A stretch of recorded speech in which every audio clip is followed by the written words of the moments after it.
بسم اللہ الرحمن الرحیم۔ بچوں کی قصص الانبیاء میں آج کے سبق کا عنوان ہے پتھر کے معبود اور ان کی پوجا۔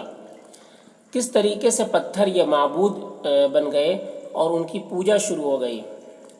شیطان اپنے مقصد میں کس طرح سے کامیاب ہو گیا، لوگوں کو پھسلا کر بہلا کر کس طریقے سے اس نے بتوں کی پرستش شروع کروا دی۔ تو دیکھیے اس سبق میں وہی چیز بتایا گیا۔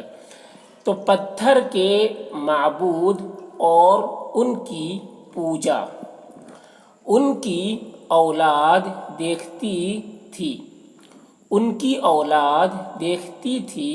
کہ ہمارا باپ، چچا اور دوسرے بزرگ ان مورتیوں کی بے حد تعظیم کرتے ہیں۔ ان کی اولاد دیکھتی تھی کہ ہمارا باپ، چچا اور دوسرے بزرگ ان مورتیوں کی بے حد تعظیم کرتے ہیں، ان کو متبرک سمجھتے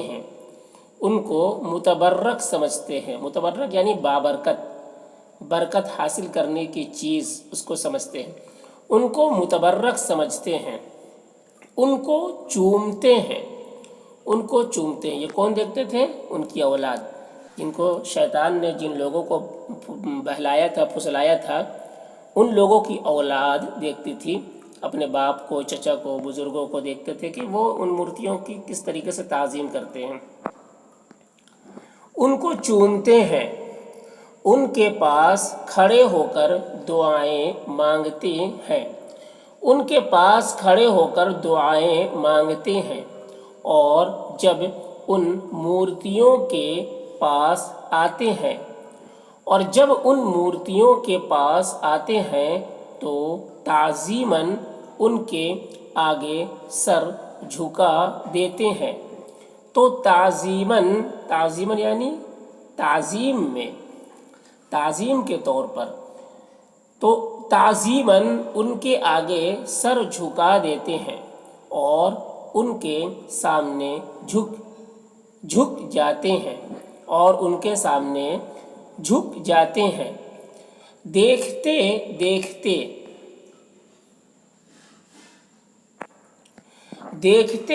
دیکھتے ان کی اولاد بھی ان کے نقش قدم پر چلنے لگی۔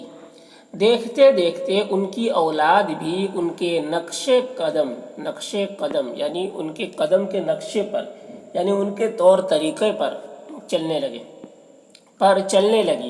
وہی کرنے لگی جو ان کے بڑے کرتے تھے۔ پھر تو یہ ہوا کہ لوگ ان بتوں کو پوجنے لگے،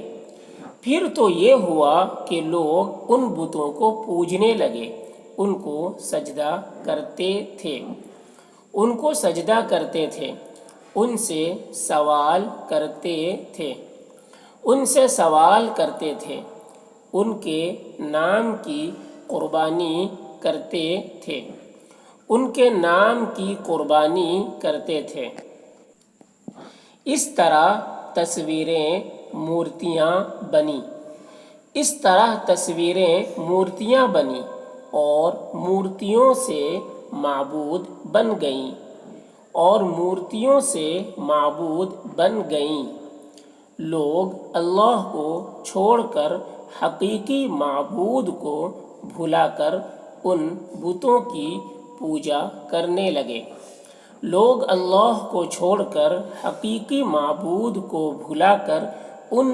کی پوجا کرنے لگے اور ان کو اپنا معبود سمجھنے لگے۔ شیطان کا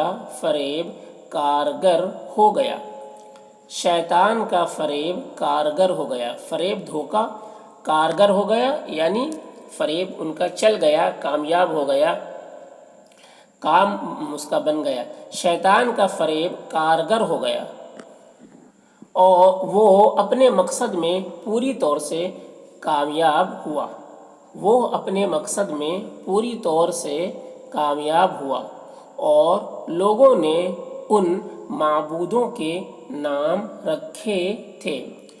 لوگوں نے ان معبودوں کے نام رکھے تھے کسی کا نام ود تھا، کسی کا سواع، کسی یغوث، کوئی یعوق تھا، کوئی نصر۔